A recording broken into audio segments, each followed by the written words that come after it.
Stella, right? What was the process like making that? Cause like I'm gonna keep going back. I heard Lost to the first introduce. You know what I mean? The first introduction. So what was your mindset going into making this project?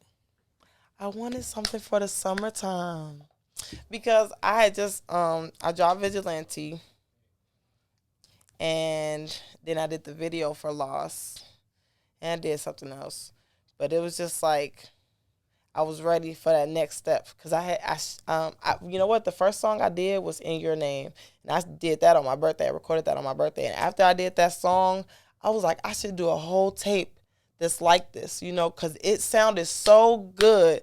And I was like, this could be it could be a dance tape, and it just be Right. for the summertime. And that's exactly what it was. So I got a whole nother tape that's gonna come out. That was just something that was quick for people to kind of do in between, but I love Stella. Everything about Stella for me right now, that's my best piece of work. And I can't even say that because I know what's about to come.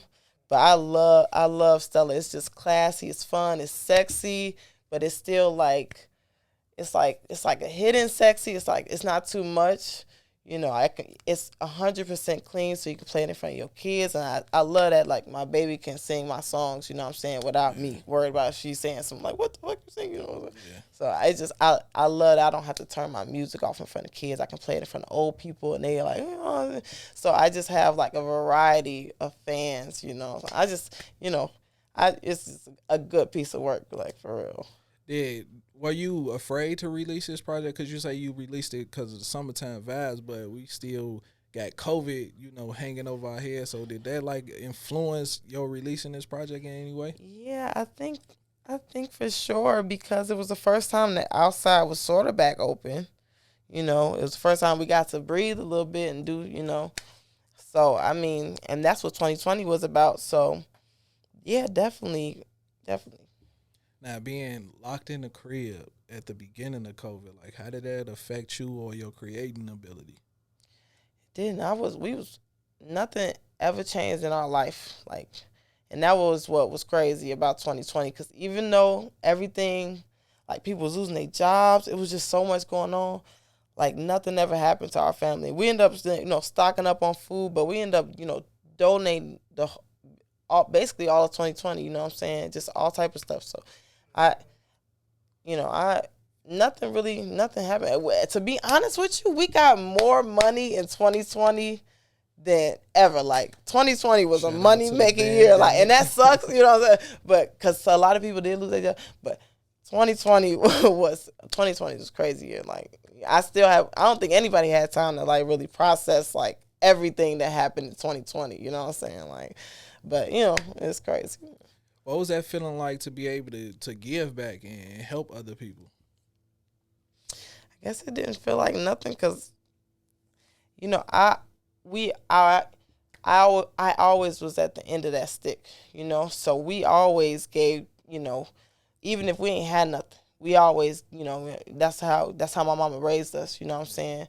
So it didn't feel like no job, and it don't even feel like nothing to talk about. You know what I'm saying? So it's just, I mean, it was what it was. To me, that's how it's supposed to be. Cause I see a lot of people like they help people and then they record and they put it And on that's just, social yeah, that's media. weird. That's Like, weird to me. no, I feel like the world is a horrible place at sometimes because people don't like helping each other. You know what I'm saying? They look at helping each other like if I help you, then I'm taking yeah, I'm food out my down. mouth Yeah, and type that's shit. that's a wrong mentality. No, everything was confidential.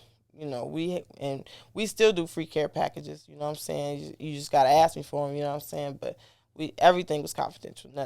We never put nobody business out. Who we no, but we don't care. So Now, being a woman that makes music in Chicago, like what would you say has been some of your pitfalls as being a woman or as an artist in Chicago? you know what? It's crazy. Man, I was just thinking about this today. Like I just feel like I kind of feel like the underdog right now. But it's like it's weird because I know that we gonna look back at this and people gonna regret not, what I'm saying, or it just the table's gonna turn.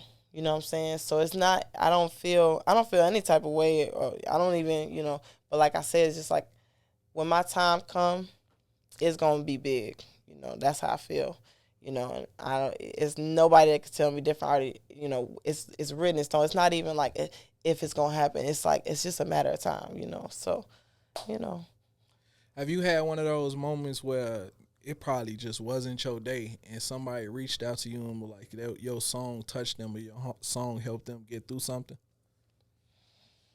Mm, you know what?